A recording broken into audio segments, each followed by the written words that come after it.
So, hi everyone, and thank you for being here for One Art's January 2026 reading featuring Timothy Green and Katie Dozier, who you might know from Rattle. And also, Katie is the haiku editor for One Art.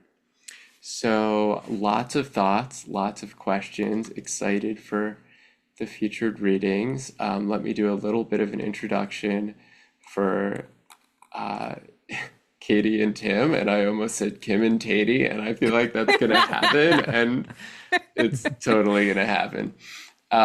So they have a new collection of Haibun out, which I have right here, and it's lovely, as you can see, and I know that Tim does the covers, and rumor has it that Tim generally also does Rattle covers, so we can hear more about that too. That is Um, true. yeah, I know. I'm impressed, genuinely impressed, and a smidge jealous. So obviously, you already know that this collection called "Did You See the Moon, Honey" is probably going to be filled with some rather sweet poems, and we'll get to find out how close they walk the fine line of sentimentality. So Kim, oh, see, I was gonna say Kim and Katie. Tim and Katie have really been at the forefront of promoting Haibun in recent times, along with the Guzzle form, which is another story. A positive that I've personally noted from reading many Haibun submissions is that the poets seem to be improving, which is very exciting. I think we can all agree. And I think Katie and Tim really deserve a fair share of the accolades for making these improvements a reality. I expect that they will be sharing some of their Haibun with us. Um, Not trying to put either of them, or especially Tim, in the hot seat, but Tim did teach me a useful little trick for reading Haibun. Um, and I think this was discussed on the poetry space or possibly an interview with Rebecca Beery. In any case, Tim noted that when you're reading Haibun, you can jump to the haiku first and see what you think.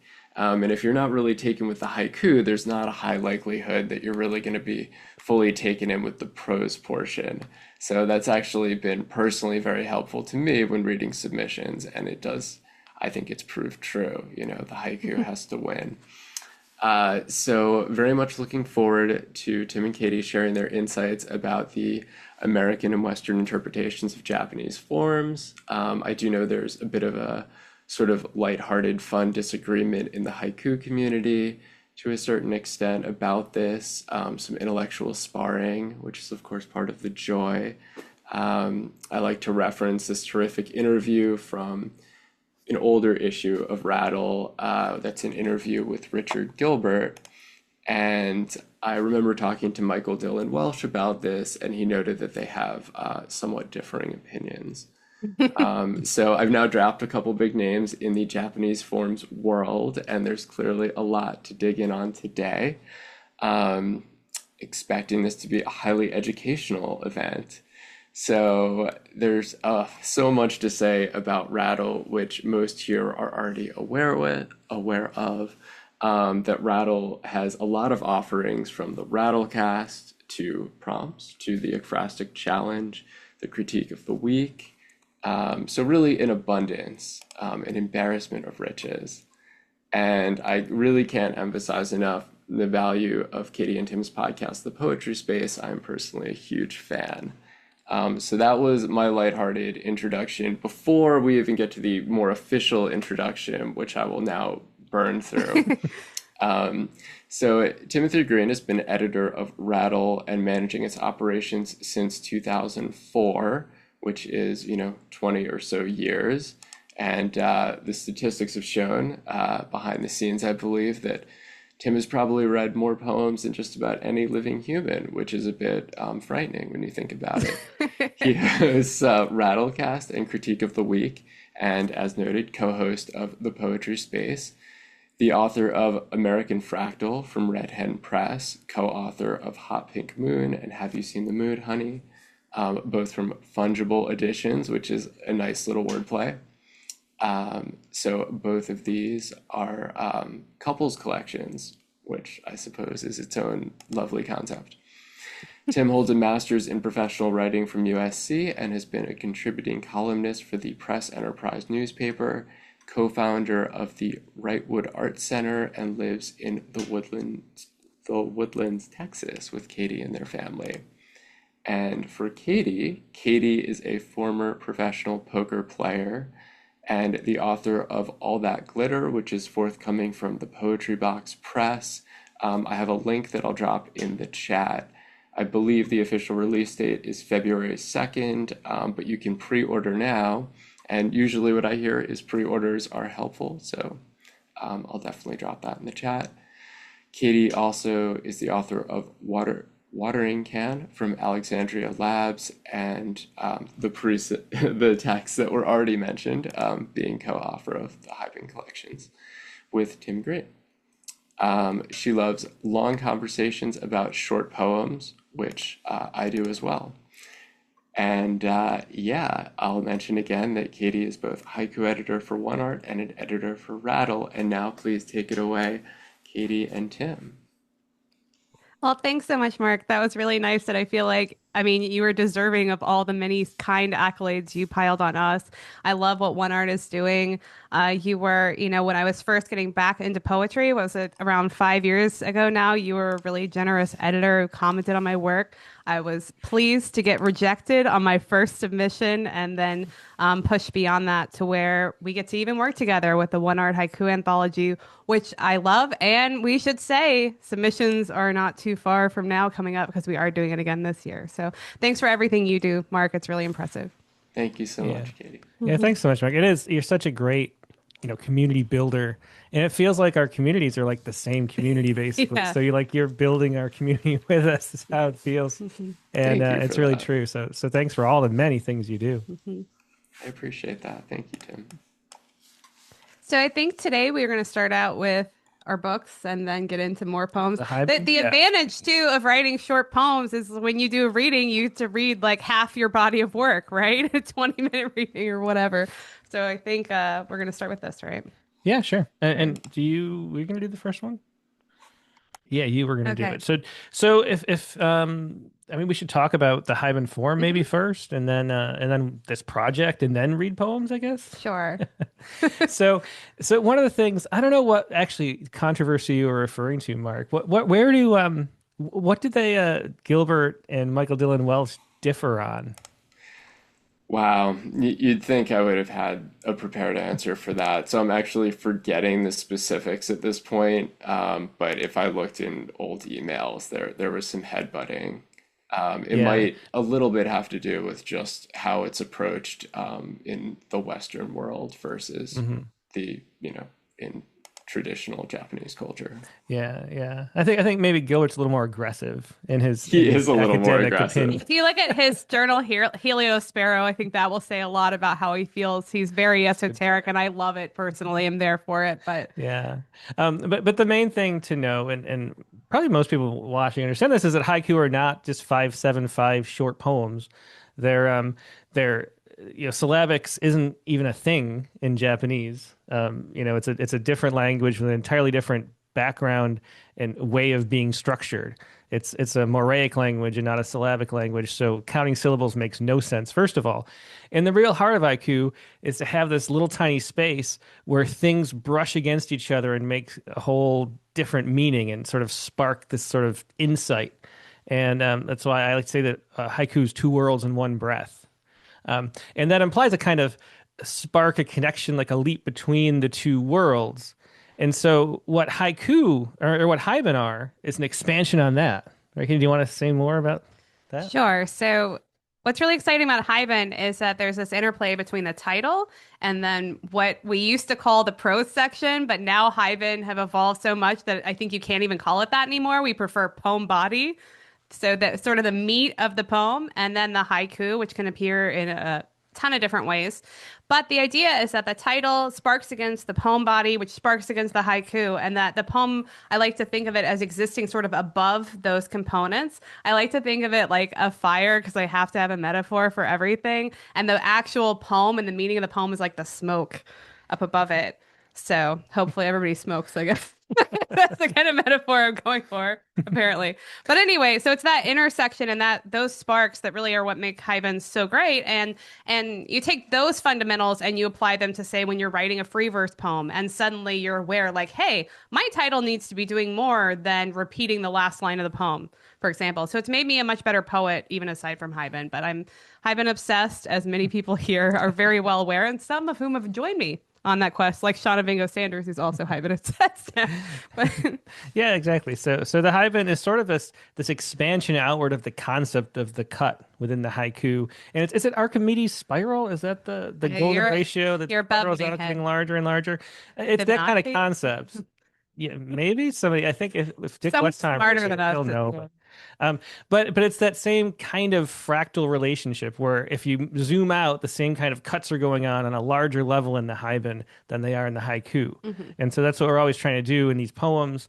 And then for the project itself, this was a National Poetry Month project. Katie wrote the watering can, uh, just watering can. There's no article, sorry. She wrote watering can during National Poetry Month. She wrote a poem a day for that month and made it a chapbook at the very end, an NFT that came out exactly the last day of the month, which was pretty impressive. But so she wanted another project the next year and didn't know what to do. And so we were just sort of chatting about what we could do, and we said, "Hey, let's do a Haibun crown." It was Tim's idea. He's so modest and sweet. I would be like, it's my idea for this Ivan Crown. It was Tim's idea because I was like, oh no, it's National Poetry Month and I don't have a project 3 days before Tim came out with this great idea Oh, that well. plays on like a sonnet crown, right? Yeah, so for a heroic cronet sound, say it would be each the last line of each sonnet becomes the first line of the next, and then you go through an entire sonnet sequence that way, and then the 15th in a heroic sonnet would be an entire sonnet made of those lines that are repeated between the two neighboring sonnets. And so, using that crown concept, we came up with this idea of the Haibun crown, which I don't think anybody has done before. I think it's something we just invented. And what we do is the haiku from each Haibun ends up forming and like building and inspiring the body section of the next Haibun in order. So Katie wrote one the very first day. I think we're going to read that one. But the very first day of this sequence, April 1st, 2024. I don't even Four. remember the years. They're so Yeah, because confusing that at one's this point. 5. Yeah. Yeah, right. So That's her that. last one, the haiku at the end is the ignored smoke alarm finally stopped beeping.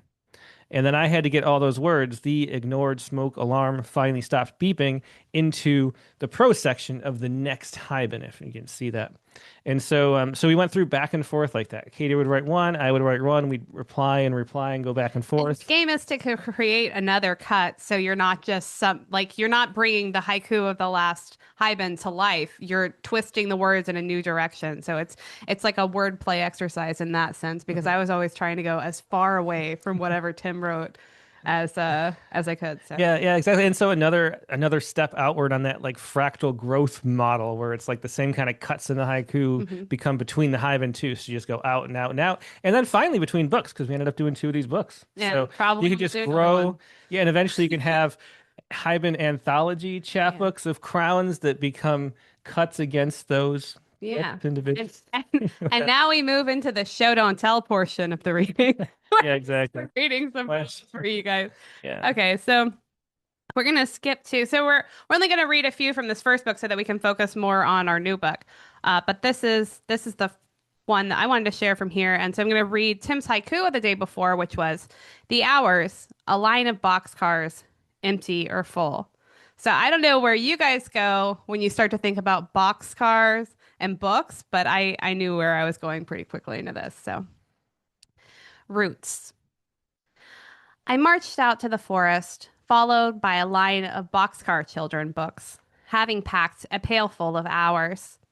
I ate an orange and then pulled wild onions from the earth, a mix of Georgia clay, sand, and dirt.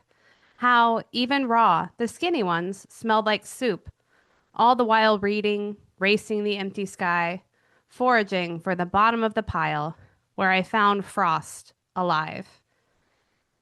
Every word pages every word.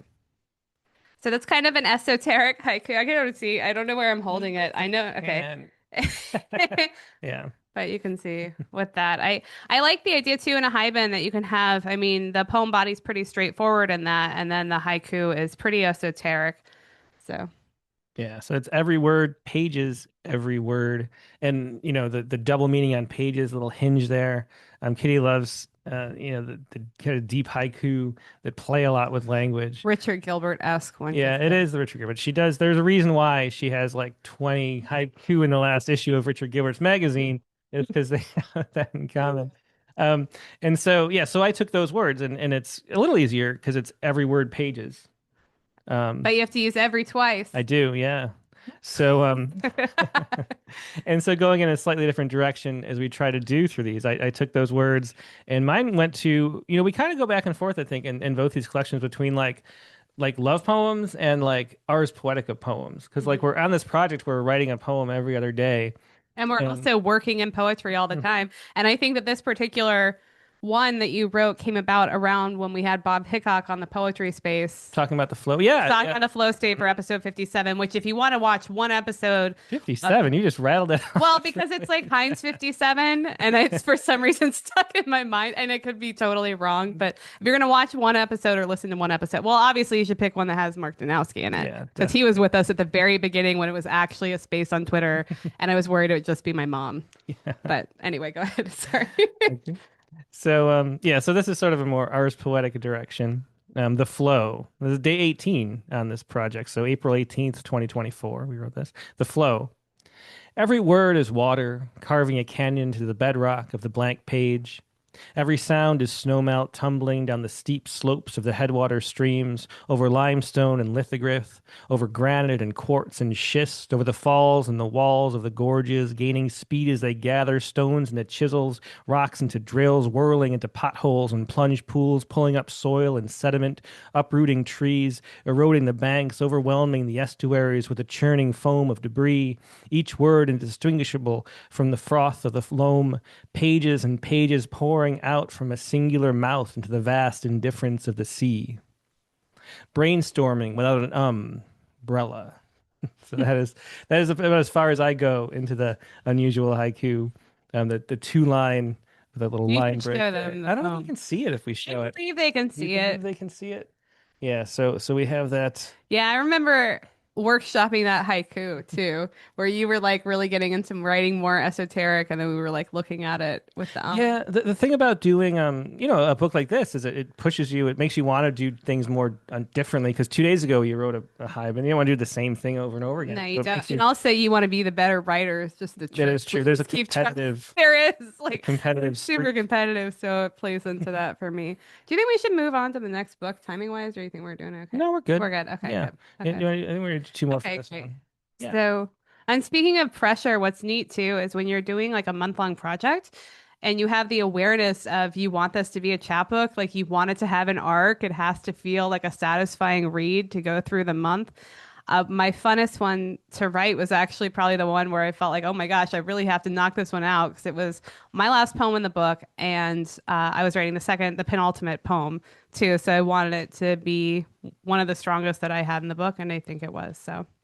This is written too, I should say, in couplets because you can, really vary how you do your Haibun. And I wanted that sort of sonnet-like feel because I wanted it to. I was experimenting with the haiku feeling like the Volta feels in a sonnet, which it does in a way. It's just kind of a bigger, like order of magnitude more. So after the credits, sometimes I pause to see this film between us. Squint to imagine these miles as a perforated roll, unwinding on a continuous scroll. We are an ever unfurling vine.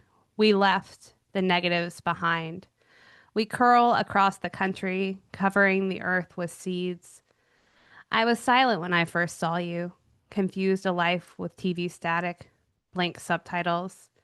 But in your basket, you brought me a picnic of words. Where there once was only space, now watch these wildflowers stir. Laying the plot lines with you. Another. It's really nice to read too, because now we don't have to travel back and forth all the time across the country, and getting to read the poem where like we still loved our life when it was even more hectic. Like it really gives you the sense of gratitude and being able to look back on a specific day. Yeah, So, it definitely does. And just in general, doing this sequence and being able to like remember each day from that month 2 years ago is such a wonderful thing to do. I really recommend anybody who wants to even consider doing something like this project. It's such a great way to fix memory and time mhm, and have a real connection to a certain era in your life, mhm. because all these poems bring me back when I read them and Me think too. about I it. remember sitting on the back Yeah. porch in a different house now, thinking like, "Oh crap, I gotta rate this. It's gotta be good too, man. Where am I gonna go?" But that was day 29. So this brings us to day 30.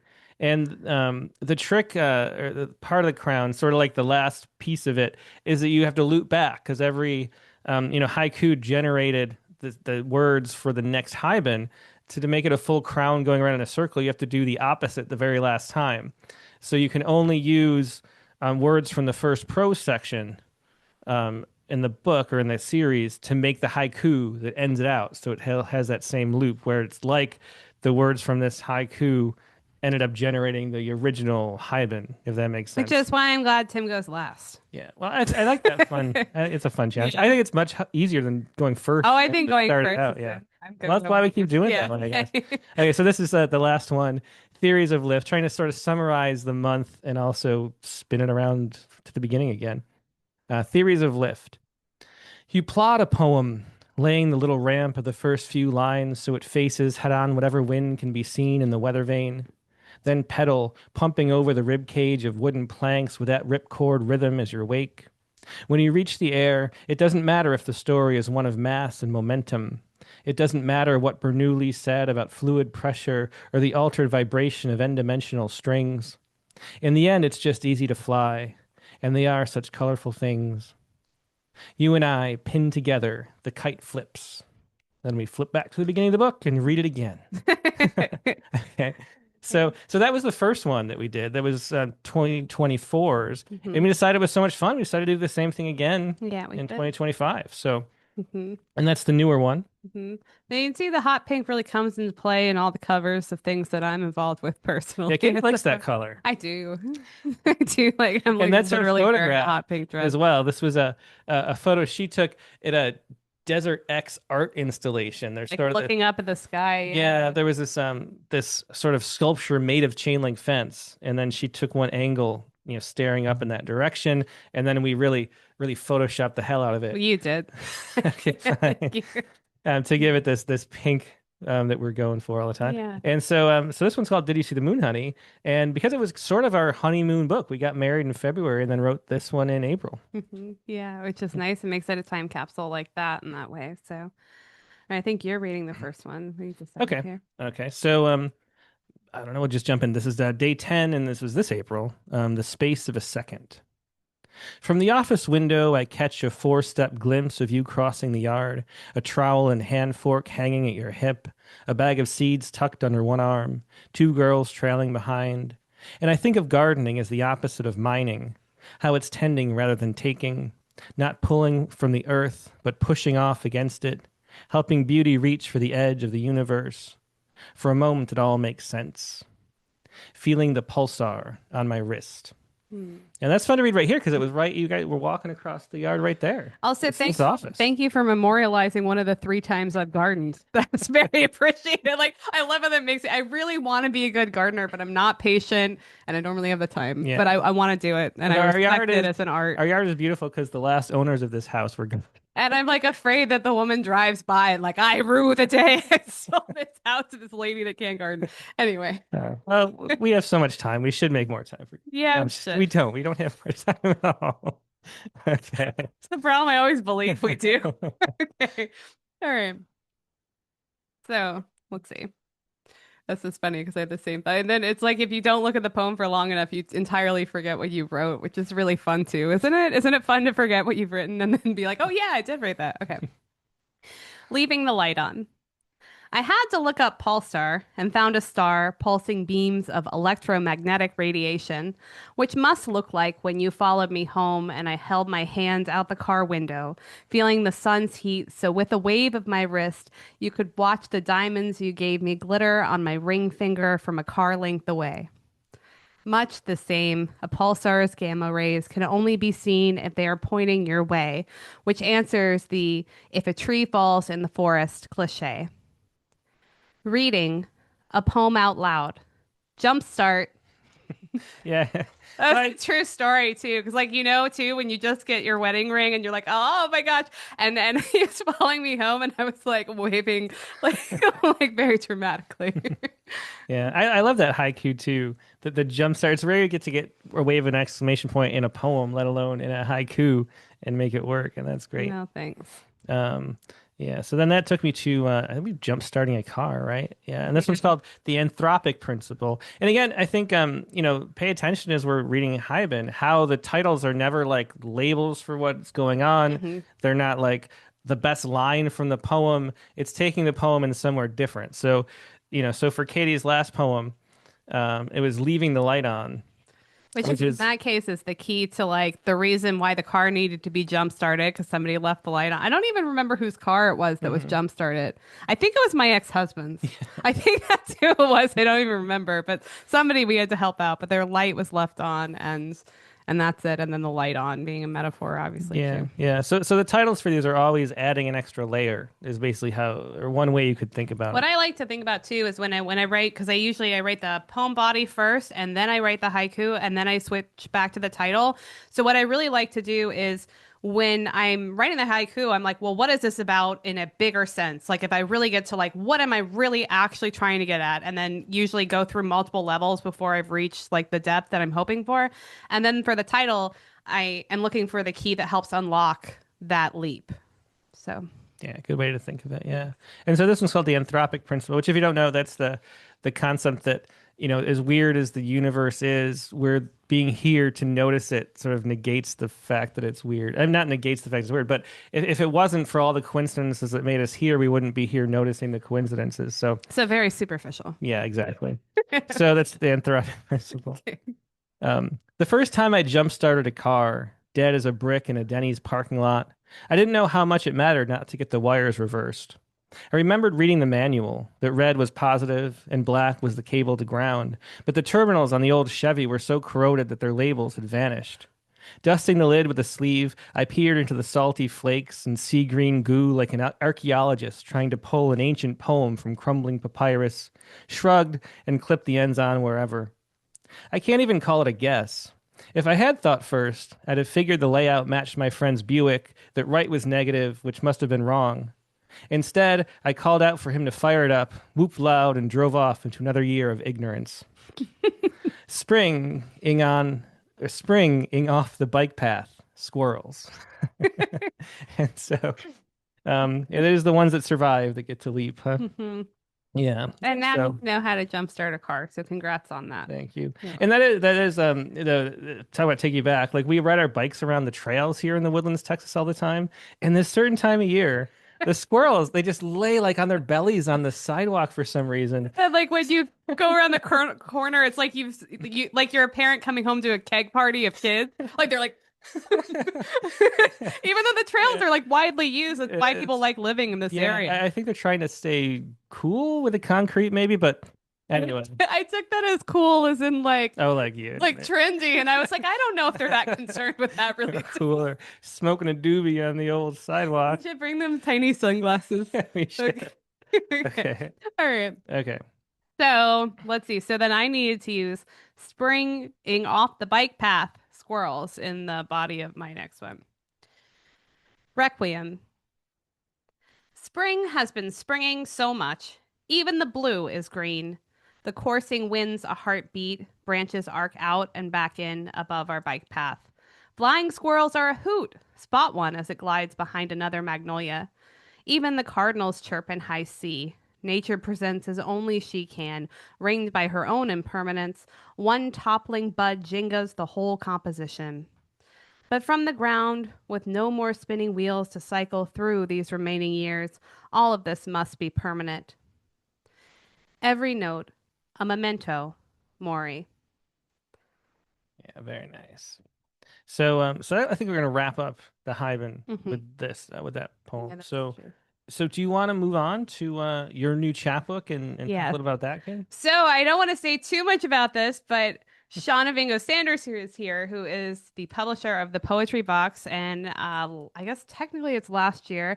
I was the editor's choice in their chapbook competition, which you guys know I love chapbook competitions. We have our Rattle chapbook competition deadline coming up only on the 15th.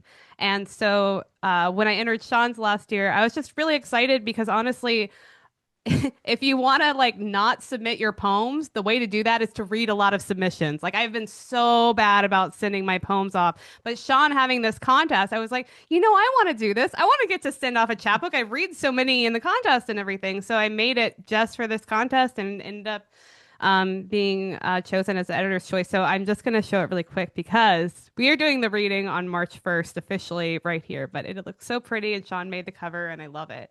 So, Zoom in here. oh, I should do it. Oh, the zoom. I'll look. I also matched this cover. I Oh, wanted to. yeah. Anyway, I just got these, so I'm super excited. So I just wanted to read one poem from this because I don't want to spoil too much, but I'm just super excited about it and I had to. So hope that's okay, Sean. Okay. All right. So I am going to actually flip to the end. And I'm going to read this poem that's a sequel after Maggie Smith's Good Bones. I talked about this and I've read it on the Poetry Space before, where I did a really close study of her poem, and it was one that made me really think about after poems and sort of how to do it ethically. So I did give a lot of thought to that. So anyway, this is called, oh, this is so fun. It's my first time reading from it too. Ooh, this is exciting. Okay. Even better ligaments. Life is long, though I keep this from my daughters. Life is long, and I've stretched mine in a million ways that threaten to snap me, though I'll keep this from my daughters. Life is long, though my eldest doesn't believe it when I tell her to put on her tutu faster. As I pull her hair into a bun, she asks, "Why are we never running early?" Pirouetting through the rooms of this new house, the girl's house, the one we used to only dream about. Life is long, but have you noticed how here it smells like pumpkin pie spice instead of that anger I could never quite bake nice? In every silence, I think of the old coldness and find a knitted throw to wrap myself inside. In every silence, I know that just one pillar can hold up a whole home. To sell them the world, I bought the world myself, and we make this place beautiful. Yeah, so that's from All That Glitter. But what theme does that book have? It's a time of life, I'd say. It is a time of life, so I feel like we kind of went backwards. So this is talking largely about divorce and single parenthood for a brief time. Now I'm double parenting, which is really nice. But going through that part, and then also talking about my youngest has autism, and talking about the unique challenges of parenting and raising her to the best of my ability too. So it's dedicated to my two daughters, Lizzie and Charlotte, who are both having birthdays right after Christmas. Oh my gosh. Charlotte's birthday was a few days ago. Lizzie's is a few days ago. It's a lot of parties around here. Yeah. Yeah. So do you want to read the other two? Well, I think read? you should. I think Okay. you should read. We should break it up. People are sick of me. That's not true at all. Well, that's a problem though, because the next book I'm reading from is Poems for Katie. This is feeling very egocentric at this point. Yeah, so if you're new to the Rattleverse, we have the Rattlecast where we have a prompt every week, and then poems written to that prompt. And looking back, and Katie is the one who makes those prompts now, and looking back over all of the prompt poems that I've written over the 6 years of the show, I kind of realized sort of themes started to emerge in the way that the subconscious draws things out of you. Like I thought I was just writing poems. I didn't really know what I was writing them about. And they kind of added to this world of, before Katie being very lonely, doing this all sort of by myself emotionally. And then when Katie joined and started making the prompts and, I know, just moving toward a feeling of togetherness, And so I realized there was an arc in the poems that I was accidentally reading, And so I decided writing. Yes. And so I decided to put that into just an order. of poems that sort of fit that theme and follow that thread. So Am I that's allowed to another. say also that you made a chapbook of this and that was Oh the yeah. first ever Christmas present to me and I cried so much. Oh, that's I saved the wrapping paper. Like I have it hanging in the oh, closet, like this random Christmas wrapping paper. And it's like, why is it there? That's why. yeah, yeah. Well, yeah. So, yeah, because Katie was always like, "Oh, you got to put poems together into a book," you know. And I was like, "Oh, I don't really care." But I published American Fractal, and it was, sort of fun for a bit, but it sort of sucked some of the fun of writing out of me for a while, having a book out actually. And I went through a phase where I wasn't really writing much, and then picking up these prompt poems through Rattlecast, I started writing again, but I still didn't really think about putting a book together. But then Katie kept asking me and telling me I should. So I was like, well, I'll just make you a chapbook and that'll be fun. And so I made her a chapbook before that Christmas. And the process of looking through those poems, I thought, hey, actually there is a book here. I could maybe make this a whole book. And so I started to do that. And it ended up being so it's a full-length book with that same title as that first chapbook, Poems for Katie. And uh, so I think I'll start. We'll start with the very first poem, um, to get a sense of the emptiness that was going on. This I don't remember what I think the prompt was to write about a museum after hours or something like that. Mm. And the strange thing too is this is a museum in San Antonio, Texas, where Mhm. we'd both been to it really closely, Yeah. almost like the same, like within a year of Yeah. each other. Each other. Neither of us lived in San We had Antonio. pictures of our kids playing at the same spot. Yeah. Yeah, which is Really really close strange. together. But this We was didn't the know each other. It was pretty Yeah, wild. yeah, exactly. So this is the first poem in the book, Museum of Natural History, 3 a.m.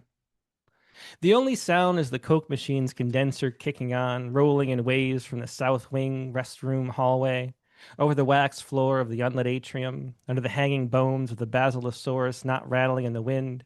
This unsung harmony of pressurized air pulsing along the glass walls of the children's play area and dino dig site, past the gift shop shot glasses, the purple plesiosaurs, the polished stones and fool's gold half buried in fake dirt and ready to find, but also spreading in every direction, rushing through the theropod splayed ribs and into the grinning maw of the giant alligator licking the leg of the brontosaurus, its bulging knee head high to a human and upwards too, over the railing of the mezzanine and into the modern ecology display, reverberating through the fur of each stuffed specimen on exhibit, its carousel spotlight still cycling over the spotted ocelot, the Texas tortoise, the javelina, jackrabbit, green jay, ocelot, tortoise, rabbit, jay, until the invisible sensor in the belly of the beast senses what it needs and shuts off the machine, and the coke is cool again, and there is no sound at all, not the tiny jackhammer of the air scribe's tungsten needle resting on the workbench,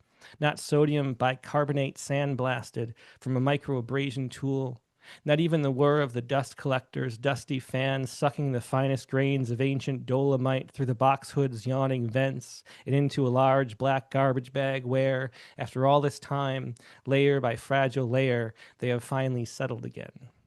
Mm. That's the very first poem in the book. Maybe how many should I do? Just maybe. Maybe we should go back to San Antonio. Go to the scene of the crime. How do we go back to San Antonio? We just drive there. Okay. Let's see. Maybe I'll read. I think this is your favorite poem in the book, Katie. Oh, Maybe. yay. Yeah. So this is Dick on the chat mentioned a train poem. It's this kind of style of poem I have where I sort of crank out the poems with no punctuation. They just kind of flow out. And this one, was an early poem about Katie. So, a noble gas. Everywhere I've ever lived is tucked inside a blue balloon, loosened in a child's hand. She's standing in her fourth grade field, her classmates counting down. The soccer lines look almost real beneath her feet in painted grass. An unseen bee inspects a clover, waiting for the shade to pass when all at once their strings let go, as if the sky itself could gasp. And everywhere I've ever lived is pressing on the inner walls and pulling up her written note. And when you find it tangled to the neighbor's fence, I hope you'll call the number and tell whoever answers where it went. Yeah. Oh, I didn't know you were gonna read that. So fun fact too about that poem is I have as a recording as a note on my phone the first time that Tim read that live on a Rattlecast, and I listen to it anytime I'm on a plane by myself as it's taking off. Yeah. No. And the prompt for that was to write a poem about everywhere you've ever lived, I think. Yeah. And it was like I think it was at the time for the Rattlecast, it was guests were making the prompts. That was a little phase we did. And so I think that prompt it might have been by like Aaron Murphy. I can't remember. Mhm. I should probably look at it. They're listed in the back of the book. Yeah. But anyway, the interesting thing is, like, didn't we come up with the same number? Like we both lived a Yeah, ridiculously yeah. I large think it number was of 20. places. It was Yeah. 23 or 24 at the time, and we had the Yeah. exact same We number. both had fathers who just like dragged us around. Although hers was around the country, mine was around like one county in Western New York. But like he was avoiding the predators. Can't blame him because I picked to move just as much as an adult. So Yeah. you Yeah, and we know. both get that like antsy feeling when we haven't moved for a while. So Not now though. We're Not- well, locked in. now that We're we locked live it, into this establishment. we are. We're definitely staying here. Yeah. Okay. So I'll close out with just the last poem in the books. There's a beginning, middle, and we'll do the last poem. This is one of the things me and Katie like to do a lot is go to art galleries and sort of pick out our favorite painting in any room, And this was this San Diego, the cranberry harvest, or was it I think it was in LA. Cincinnati? I thought it was in LA. I can't remember. It's definitely not LA. I think it might be in. Oh, you can look it up. Well, this painting is real and it lives on a wall somewhere. This is a painting by Eastman Johnson, who did a lot of landscapes in around Nantucket in the late 1800s. And Cincinnati. Sorry, no, I'm just obsessed. I think I don't think anyone cares. that more obscure, not the main one, but like a secondary one in Cincinnati. So, like again, maybe Dick can confirm. I don't know. We can look it up. Yeah, Dick, you know every painting in Cincinnati, right? He does. Okay. So anyway, but this one really stuck to me. It's this woman who's like everybody's picking. It's called the cranberry harvest, and everybody's picking cranberries. And then there's this figure almost to the center, and but a little to the left, and she's looking off into this light that like no one else sees. And I really found that I just kept staring at it. It was really Yeah, you were so into it. That's I did. one of the reasons why it's so fun to go to art museums because like it's really cool to see like what someone you love is taken with in the museum too. Yeah. A lot more fun than going by myself. Yeah. Well, there's something about I don't know, like the fact that there's something greater than what's going on that just this one person sees that is really captured in that painting really well. It is really. It feels very spiritual to me, that one. So anyway, this is the cranberry harvest. No one else sees, though a single child can be seen, seeing her, seeing it. What it is that she sees in the golden distance of the evening hour on the north shore of Nantucket. Her neighbors sprawl on their knees in the autumn fields, enjoying the work of working together, heads bowed almost in prayer to the prize of the future sweetness of the sour fruit they pluck with their hands from the brambles. Among the 40 figures, only the child knows, not by knowing it, but by knowing her knowing the unknown off canvas that made her stand like the smudge of a steeple, like the suggestion of a lighthouse in the distance, a beacon by day not creating light but gathering it in the warm basket of her face, the blue ribbon of her plain bonnet tipped toward whatever it was that drew her up, her eyes on the horizon of the shadow drawn by its straw brim so that they could gather the most of that unseen sight in her gaze.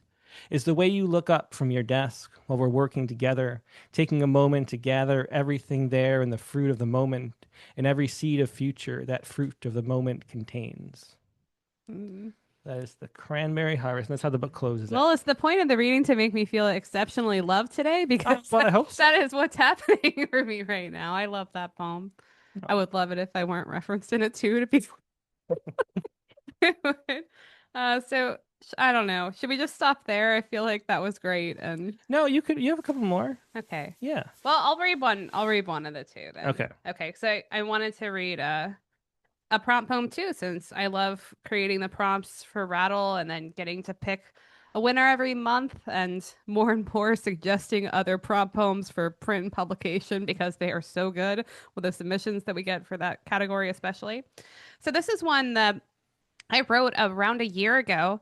And it was interesting to me following on the theme of not totally understanding what we're writing about. It features a 6-year-old. And at the time that I wrote this, I didn't have a 6-year-old. Charlotte has turned 6 now. And she's also had a real progression in terms of her interaction and involvement with the world and ability to feel joy, which is, what's most important to us basically for her life. So it's kind of funny to me, though, that I feel like I was writing this about like my current life now, even though I wrote it like, I don't know, 14 months ago or something, to a prompt. I think the prompt was write a villanelle that includes a wish.